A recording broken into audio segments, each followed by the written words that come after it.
नहमदुहु व नुसल्ली अला रसूलिहिल करीम अम्मा बाद। ईद के अय्याम हैं और इन अय्याम में हर घर में मेहमानों का आना जाना होता रहता है। कहीं आदमी खुद मेहमान बन के जा रहा है, किसी के घर खुद मेहमान आ रहे हैं।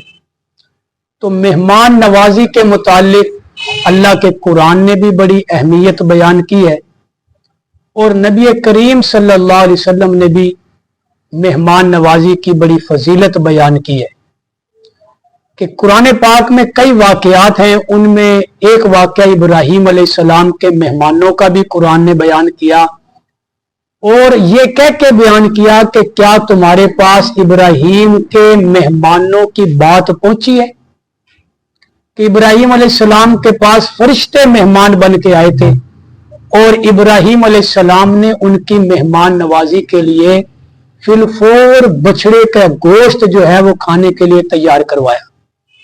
तो इसलिए जब मेहमान घर आ जाए तो अब मेहमान से नहीं पूछना आप क्या खाएंगे, आप क्या पिएंगे, ठंडा पिएंगे या गर्म पिएंगे, खाना खाएंगे या चाय पानी पिएंगे, बल्कि जो घर में मुयस्सर हो फिलफोर जो इंतजाम कर सकते हो अपनी हैसियत के मुताबिक वो मेहमान के सामने जो है वो पेश कर दिया जाए। ये बेहतरीन मेहमान नवाजी है।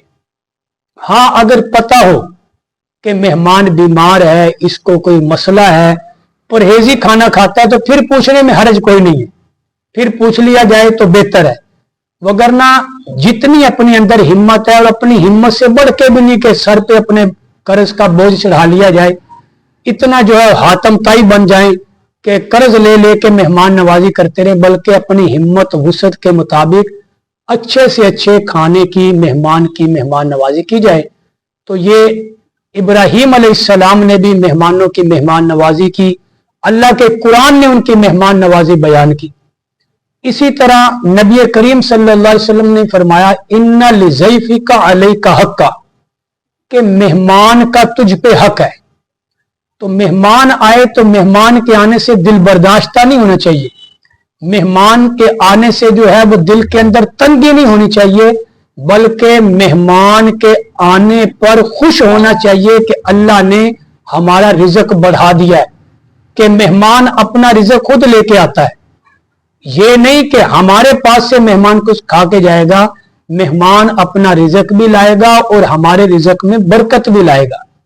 तो इसलिए जब मेहमान घर आए तो अपनी हैसियत के मुताबिक उससे अच्छे अंदाज से मिला भी जाए और मूड भी अच्छा रखा जाए। बाल दोस्त होते हैं कि मेहमान नवाजी में खाना भी अच्छा बना लिया, मशरूबात भी अच्छे तैयार कर लिए, लेकिन मुंह से बात अच्छी नहीं करते, अच्छे तरीके से मेल मिलाप नहीं रखते।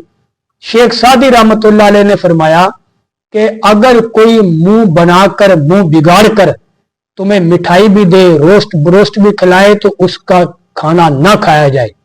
और कोई आदमी तुम्हें खुश दिली से मिले, अच्छे अंदाज के साथ मिले, इज्जत भी दे और वो तुम्हें खुश होकर के जहर भी खिलाए तो उसका जहर भी खा लिया जाए। तो असल मेहमान नवाजी ये है कि आने वाले मेहमान को वक़्त दिया जाए। आज हमारे माशरे के अंदर तरीका यह बन चुका है कि मेहमान बेचारा अकेला बैठा हुआ है, आने वाला मेहमान भी मोबाइल पे लगा हुआ है, मेजबान भी मोबाइल पे लगा हुआ है, बस सलाम दुआ के बाद अगली बात ना उसने करनी है ना उसने पूछनी है। हालांकि मेहमान नवाजी ये है कि अच्छे तरीके से मेहमान को मिला जाए, उसका हाल अहवाल, उसके घर के हालात, उसके कारोबार के हालात, उसके अपने मामलात उससे पूछे जाएं, उसके दुख दर्द को सुना जाए और बिलखुसूस जिस मकसद के लिए वो मेहमान आया है उसका मकसद पूछा जाए कि भाई आप खैरियत से आए हैं, आपको अगर कोई काम है आप वो काम बताएं, हम आपका वो काम करने के लिए तैयार हैं।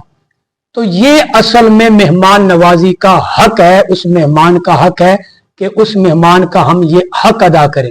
और अगर हमने मेहमान को खाना भी अच्छा खिला दिया, उसको चाय भी अच्छी पिला दी, मशरूबात भी खूब पिला दी, बिस्तर भी उसका अच्छा लगा दिया, लेकिन उस मेहमान को हमने वक़्त ही नहीं दिया, उसके पास ही हम नहीं बैठे, वो बेचारा अकेला पड़ा हुआ, खाना भी खा लिया, पानी भी पी लिया, सो भी गया, तो ये मेहमान नवाजी नहीं है।